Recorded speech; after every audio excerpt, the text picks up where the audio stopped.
ಇಡೀ ವಿಶ್ವವೇ ಒಂದು ಕುಟುಂಬ ಎನ್ನುವ ಮಹಾನ್ ಸಂಸ್ಕೃತಿಯನ್ನ ಹೊಂದಿರುವ ನಮ್ಮ ದೇಶದಲ್ಲಿ ದೇಶ ಧರ್ಮ ಸಂಸ್ಕೃತಿಯ ರಕ್ಷಣೆಯೇ ಪ್ರತಿಯೊಬ್ಬ ಹಿಂದುವಿನ ಕರ್ತವ್ಯ ಎಂದು ಹಿಂದೂ ಸಮ್ಮೇಳನ ಸಮಿತಿ ಉಣಕಲ್ ನಗರ ತಿಳಿಸಿದೆ.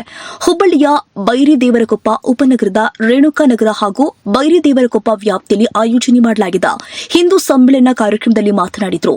ನಮ್ಮ ಋಷಿ ಮುನಿಗಳ ತ್ಯಾಗಮಯ ಜೀವನ ಹಾಗೂ ಪೂರ್ವಜರ ಸಂಘರ್ಷಮಯ ಹೋರಾಟದ ಬಲವಾಗಿ ಇಂದು ನಮ್ಮ ಶ್ರೇಷ್ಠ ಪರಂಪರೆ ಹಾಗೂ ಸಂಸ್ಕೃತಿ ಜೀವಂತವಾಗಿರುವುದಾಗಿ ಹೇಳಿದರು. ಪರ್ವಕಾಲದಲ್ಲಿ ನಮ್ಮೊಳಗಿನ ಜಾತಿ, ಮತ, ಪಂಥ, ಭಾಷೆ ಮತ್ತು ಪ್ರಾಂತೀಯತೆ ಎಂಬ ಸಂಕುಚಿತ ಮನೋಭಾವನೆಗಳನ್ನು ದೂರ ಮಾಡಿ ಪ್ರತಿಯೊಬ್ಬ ಹಿಂದೂ ಜಾಗೃತನಾಗಿ ಸಂಘಟಿತನಾಗಿ ನಿಂತು ಈ ಭವ್ಯ ಪರಂಪರೆಯನ್ನು ರಕ್ಷಿಸುವ ಸಂಕಲ್ಪ ಮಾಡಬೇಕು ಅಂತ ಕರೆಕೊಟ್ಟಿದ್ದಾರೆ. ಸಂಘಟಿತ ಹಿಂದೂ ಶಕ್ತಿಶಾಲಿ ಭಾರತ ಎಂಬ ಮನೋಭಾವನೆಯೊಂದಿಗೆ ಪ್ರತಿಯೊಬ್ಬರು ಕೂಡ ಹಿಂದೂ ಸಮ್ಮೇಳನದಲ್ಲಿ ಭಾಗವಹಿಸಬೇಕು ಅಂತ ಮನವಿ ಮಾಡಿದರು. ಈ ಕಾರ್ಯಕ್ರಮದ ಅಂಗವಾಗಿ ಹಿಂದೂ ಸಂಸ್ಕೃತಿಗೆ ಸಂಬಂಧಿಸಿದ ಕ್ರೀಡೆಗಳು, ಭಜನೆಗಳು ಹಾಗೂ ವಿವಿಧ ಸಾಂಸ್ಕೃತಿಕ ಚಟುವಟಿಕೆಗಳನ್ನು ಹಮ್ಮಿಕೊಳ್ಳಲಾಗಿದ್ದು, ವಿಶೇಷವಾಗಿ ಮಹಿಳೆಯರು ಹಾಗೂ ಬಾಲಕಿಯರಿಗಾಗಿ ಆಯೋಜನೆ ಮಾಡಲಾಗಿದ್ದ ರಂಗೋಲಿ ಸ್ಪರ್ಧೆಗೆ ಉತ್ತಮ ಸ್ಪಂದನೆ ದೊರೆತಿದ್ದು, ಭಾಗವಹಿಸಿದ ಹೆಣ್ಣು ಮಕ್ಕಳು ಕಾರ್ಯಕ್ರಮದ ಬಗ್ಗೆ ಸಂತೋಷ ವ್ಯಕ್ತಪಡಿಸಿದ್ದಾರೆ. ಮಕ್ಕಳಿಗೆ ನಮ್ಮ ಸಂಸ್ಕೃತಿ ಹಾಗೂ ಪರಂಪರೆಯ ಮಹತ್ವವನ್ನು ಹಿರಿಯರು ವಿಸ್ತಾರವಾಗಿ ಹೇಳಿದ್ದಾರೆ. ಬೈರಿದೇವರಕೊಪ್ಪ ಹಾಗೂ ರೇಣುಕಾನಗರ ವ್ಯಾಪ್ತಿಯಲ್ಲಿ ನಡೆದ ಈ ಹಿಂದೂ ಸಮ್ಮೇಳನ ಸಂಸ್ಕೃತಿ ಜಾಗೃತಿ ಮೂಡಿಸುವಲ್ಲಿ ಮಹತ್ವದ ಪಾತ್ರ ವಹಿಸಿದೆ. ಸಂಗನಗೌಡ ಸ್ವಯಂ ಸೇವಕರ ಸಂಘದಿಂದ ಹಾಗೂ ಹಿಂದೂ ಜಾಗೃತ ಸಮಿತಿ ವತಿಯಿಂದ ಇವತ್ತಿನ ದಿವಸ ಹುಬ್ಬಳ್ಳಿ ಬೈರಿದೇವರಕೊಪ್ಪ ನಗರದ ರೇಣುಕಾನಗರದಲ್ಲಿ ಇಂದು ರಂಗೋಲಿ ಸ್ಪರ್ಧೆಯನ್ನು ಆಯೋಜಿಸಲಾಗಿದ್ದು, ಇವತ್ತಿನ ಕಾರ್ಯಕ್ರಮದಲ್ಲಿ ಅತಿ ಹೆಚ್ಚು ತಾಯಂದಿರು ಇಲ್ಲಿ ಭಾಗವಹಿಸಿದ್ದು ಈ ಕಾರ್ಯಕ್ರಮದ ಒಂದು ಹಬ್ಬದ ರೀತಿಯಾಗಿ ಗೋಚರಿಸಿದ್ದು, ಇದು ಹಿಂದೂ ಸಂಸ್ಕೃತಿ ಬಗ್ಗೆ ಹೆಚ್ಚಿನ ಒತ್ತು ಕೊಟ್ಟು ಈಗ ಇಲ್ಲಿ ಒಬ್ರು ಅಕ್ಕರಿದಾರ, ಅವರು ನಮಗೆ ಈ ರಂಗೋಲಿ ಸ್ಪರ್ಧೆ ಬಗ್ಗೆ ಅವರು ಭಾಗವಹಿಸಿದ್ರ ಬಗ್ಗೆ ಒಂದೆರಡು ಮಾತುಗಳನ್ನ ಕೇಳೋಣ. ಹಿಂದೂ ಸಂಘಟನೆ ಬಗ್ಗೆ ಒಂದು 4-6 ಮಾತುಗಳನ್ನ ಹೇಳುತ್ತೇನೆ. ಹಿಂದೂ ಸಂಘಟನೆ ಅಂದರೇನು? ಹಿಂದೂ ಸಂಘಟನೆಯನ್ನು ನಾವು ಮರೆತೇ ಹೋಗಿದ್ದೀವಿ. ಈಗ ಬಂದ್ ಹಿಂದೂ ಸಂಘಟನೆ ಅಂದ್ರೆ ಏನು ಅನ್ನುವಂತ ಅರಿವನ್ನು ಈಗ ನಮ್ಮ ಸರ್ ಎಲ್ಲಾರು ತಿಳಿಸಿಕೊಟ್ಟಿದ್ದಾರೆ. ಇವತ್ತು ರಂಗೋಲಿ ಸ್ಪರ್ಧೆಯನ್ನು ಹಿಂದೂ ಸಂಘಟನೆಯಲ್ಲಿ ಇಟ್ಟುಕೊಂಡು ನಮಗ್ ಬಹಳ ಸಂತೋಷವಾಯಿತು. ಬೆಳಿಗ್ಗೆ ಎದ್ದು ರಂಗೋಲಿ ಹಾಕಿ ಮುಂದ್ ಒಳಗ್ ಹೋಗ್ತೇವಿ. ಆಗ ಎಷ್ಟಂತ ಸಂತೋಷ ಆಕೈತಿ. ಒಂದಿನ ಕಸ ಹೊಡೋದು ರಂಗೋಲಿ ಹಾಕ್ಲಿಕ್ಕೆ ನಾವ್ ಏನೇ ಬಿಟ್ಟೇವ್ ಅನಿಸ್ತೈತಿ. ಹಿಂದಿನ ಸಂಸ್ಕೃತಿಯನ್ನು ಇವತ್ತು ತಗೊಂಡ್ ಬಂದ್ರೆ ನಮ್ಗೆ ಇವ್ರು ನಮಗ್ ಬಾಳ ಚಲೋ ಅನಿಸ್ತು. ಇದೇ ರೀತಿ ನಾವು ಹಿಂದೂ ಸಂಘಟನೆ ಅಂದ್ರೆ ಏನು, ಹಿಂದೂ ಸಂಘಟನೆಗೆ ನಾವು ಹೋರಾಡಕ್ಕೆ ಸಿದ್ಧವಾಗಿದ್ದೇವೆ. ಇದನ್ನೆಲ್ಲ ನಾವು ಮನವರಿಕೆ ಮಾಡಿಕೊಂಡು ಹಿಂದೂ ಸಂಘಟನೆಯನ್ನು ಹಿಂದೊಗಿಬಾರದು. ಆದಷ್ಟು ಮಹಿಳೆಯರು ಎಚ್ಚರದಿಂದ ಬಂದು ಈ ಹಿಂದೂ ಸಂಘಟನೆ ಜೊತೆ ಒಂದುಗೂಡಿ ಎಲ್ಲಾರು ಒಕ್ಕಾಟಾಗಿ ಹಿಂದೂ ಸಂಘಟನೆಯನ್ನು ಮುಂದುವರಿಸಬೇಕೆಂದು ಹೇಳುತ್ತೇನೆ. ನಮ್ಮ ಹೆಸರು ಸರೋಜಾ ಅಂಬಿನ್ಬಾವಿ. ಇದು ರಂಗೋಲಿ ಸ್ಪರ್ಧೆಯನ್ನು ಅತಿ ಹೆಚ್ಚಾಗಿ ಮಹಿಳೆಯರು ಭಾಗವಹಿಸಿದ್ದು, ಮಹಿಳೆಯರು ಭಾಗವಹಿಸಿದಂತ ಈ ಕಾರ್ಯಕ್ರಮದಲ್ಲಿ ರಂಗೋಲಿ ಸ್ಪರ್ಧೆ ಬಗ್ಗೆ ಒಂದೆರಡು ಮಾತುಗಳನ್ನ ಕೇಳೋಣ. ತಮ್ಮ ಹೆಸರು? ಚಿತ್ರಲೇಖ. ನಾವು ಕಾರ್ಯಕ್ರಮದಲ್ಲಿ ಭಾಗವಹಿಸಿದ್ರಿ ರಂಗೋಲಿ ಸ್ಪರ್ಧೆಯಲ್ಲಿ ಅತಿ ಹೆಚ್ಚಾಗಿ ಇಲ್ಲಿ ಮಹಿಳೆಯರೆಲ್ಲರೂ ಭಾಗವಹಿಸಿದಾರೆ. ಅವ್ರಿಗೆಲ್ಲ ನೀವ್ ಏನ್ ಹೇಳಕ್ ಬಯಸ್ತೀರಿ? ಮತ್ತೆ ಈ ಕಾರ್ಯಕ್ರಮದ ಬಗ್ಗೆ ನೀವು ಭಾಗವಹಿಸಿದಕ್ಕೆ ನಿಮ್ಗೆ ಏನ್ ಅನಿಸ್ತು? ದಿನ ಬೆಳಗ್ಗೆ ನಾವ್ ಯಾವಾಗ್ಲೂ ರಂಗೋಲಿ ಹಾಕ್ತಾ ಇರ್ತೀವ್ರಿ.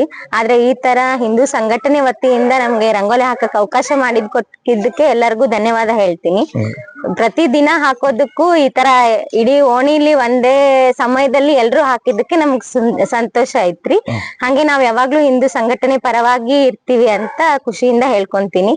ಮುಂಚೆ ಎಲ್ಲ ಈಗ ನಾವು ರಂಗೋಲಿನ ಹಾಕ್ತಿವಿ. ಆದ್ರೆ ಮುಂಚಿನಿಂದ ಅಂದ್ರೆ ಅಕ್ಕಿ ಹಿಟ್ಟಿನಿಂದ ರಂಗೋಲಿ ಹಾಕಿ ಅದು ಹಕ್ಕಿಗಳಿಗೂ ಉಪಯೋಗ ಆಗ್ಲಿ ಅಂತ ನಮ್ ಹಿರಿಯವರೆಲ್ಲ ಹೇಳ್ಕೊಂಡ್ ಬಂದಿದ್ರು. ಅದನ್ನ ಸ್ವಲ್ಪ ಮಟ್ಟಕ್ಕಾದ್ರೂ ನಾವು ಮಾಡ್ತಾ ಇದೀವಿ ಅನ್ನೋ ಖುಷಿ ನಮ್ಗಿದೆ ಹೇಳಿ. ಈಗ ಹೊಸ ವರ್ಷ ಅಂದ್ರೆ ಈ ವರ್ಷದ ಮೊದಲನೇ ಹಬ್ಬ ಮಕರ ಸಂಕ್ರಮಣ. ಹಾಗಾಗಿ ಮಕರ ಸಂಕ್ರಮಣದ ನಿಮಿತ್ತ ಮತ್ತ ಹಿಂದೂ ಒಂದು ಸಂಘಟನೆ ಅಂಗವಾಗಿ ನಾವು ರಂಗೋಲಿ ಸ್ಪರ್ಧೆ ಏರ್ಪಡಿಸಿದ್ವಿ ಇಲ್ಲಿ ರೇಣುಕಾನಗರದಾಗ. ಮತ್ತ ಇಲ್ಲಿ ನಿವಾಸಿಗಳ ಹೆಚ್ಚಿನ ಒಂದ್ ಉತ್ಸಾಹದಿಂದ ಇದ್ರಾಗ ಭಾಗವಹಿಸಿದ್ರ. ಮತ್ತ ಒಂದ್ ಒಳ್ಳೆ ರೀತಿಯಲ್ಲಿ ಎಲ್ಲಾ ಕಲರ್ಫುಲ್ ಕಾಣತೈತಿ. ಓಣಿ ಎಲ್ಲಾ ಹಂಗ ಒಂದ್ ಕಲರ್ಫುಲ್ ಆಗಿ ರಂಗೋಲಿ ಹಾಕ್ಯಾರ. ಎಲ್ಲಾರು ಒಂದ್ ಬಾಳ ಉತ್ಸಾಹದಿಂದ ಒಂದ್ ಹಬ್ಬದ ವಾತಾವರಣ ಸೃಷ್ಟಿ ಮಾಡ್ಯಾರ ಇಲ್ಲಿ.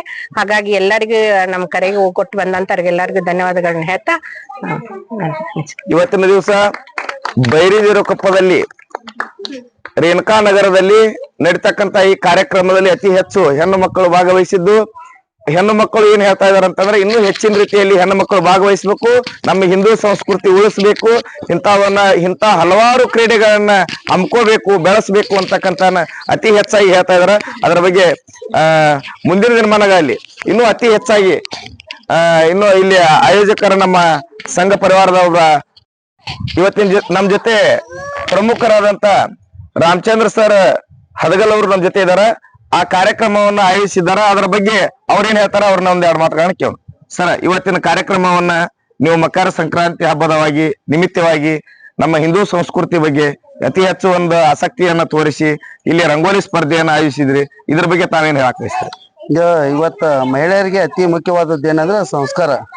ನಮ್ಮ ಹಿಂದೂ ಸಂಪ್ರದಾಯದಲ್ಲಿರುವಂತಹ ಒಂದು ಸಂಪ್ರದಾಯ ಏನಂದ್ರ ಮನಿ ಮುಂದ್ಗಡೆ ಪ್ರತಿದಿನ ಬೆಳಗಿನ ಜಾವ ರಂಗೋಲಿ ಹಾಕಿದ್ರ ಆ ಮನಿಗೆ ಒಂದು ಸಂಸ್ಕಾರ ಇದ್ದಂಗ. ನಾವ್ ಏನ್ ಮಾಡ್ತೀವಿ, ಹಿಂದಿನ ಹಿರಿಯರೆಲ್ಲ ಮಾಡ್ಕೊಂತ ಬಂದಂತ ಕೆಲವೊಂದಿಷ್ಟು ಆಚಾರ ವಿಚಾರಗಳನ್ನ ನಾವು ಪಾಲನೆ ಮಾಡೋದು ನಮ್ಮ ಇವತ್ತಿನ ಧರ್ಮದ ಉದ್ದೇಶ. ಅದಕ್ಕಾಗಿ ಇವತ್ತ ಮಹಿಳೆಯರು ಸಾಕಷ್ಟು ಪರಿಶ್ರಮ ಪಟ್ಟು ಉತ್ಸಾಹದಿಂದ ಇವತ್ತ ಮಹಿಳೆಯರ ಓಣಿ ತುಂಬೆಲ್ಲ ಹಾಕಿದಾರ.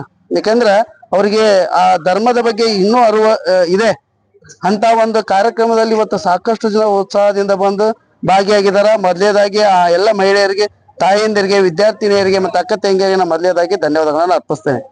ಅಷ್ಟೇ ಅಲ್ಲದೆ ಇವತ್ತಿನ ಸಂಪ್ರದಾಯ ಉಳಿಬೇಕಂತಂದ್ರ ನಮ್ಮ ಇಂತಿಂತ ಆಯೋಜನೆಗಳು ಬಹಳ ಪ್ರಾಮುಖ್ಯತೆಯನ್ನ ಪಡಿತಾವ.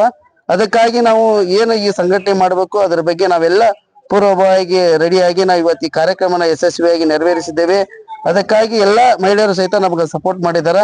ಮುಂದಿನ ಇಂಥ ಕಾರ್ಯಕ್ರಮಗಳನ್ನ ನಾವು ಆಯೋಜನೆ ಮಾಡ್ತೇವೆ. ಮುಂದೆ ನಮ್ಮ ಬೈರಿದೇವರಕೊಪ್ಪದ ಶ್ರೀ ಜಗದ್ಗುರು ಶಿವಾನಂದ ಪ್ರೌಢಶಾಲೆಯಲ್ಲಿ ಮೈದಾನದಲ್ಲಿ ಬರುವ 25ನೇ ತಾರೀಕಿಗೆ ಹಿಂದೂ ಮಹಾಸಭಾ ಕಾರ್ಯಕ್ರಮವನ್ನ ನಾವು ಹಮ್ಮಿಕೊಂಡಿದ್ದೇವೆ. ಆ ಕಾರ್ಯಕ್ರಮವನ್ನು ಸಹಿತ ಎಲ್ಲ ಮಹಿಳೆಯರು ಯಶಸ್ವಿಯನ್ನ ಮಾಡ್ತಾರ. ಅದೇ ಅಷ್ಟೇ ಅಲ್ಲದೆ ಯುವಕರು ಸಹಿತ ಆ ಒಂದು ಕಾರ್ಯಕ್ರಮದಲ್ಲಿ ಬರ್ತಾರೆ. ಈಗ ಬರುವಂತ 18ನೇ ತಾರೀಕಿಗೆ ಪ್ರತಿಯೊಂದ ಗುಡಿಯಲ್ಲಿ ಸಹಿತ ನಾವು ಭಜನಾ ಕಾರ್ಯಕ್ರಮವನ್ನು ಇಟ್ಕೊಂಡಿದ್ದೇವೆ.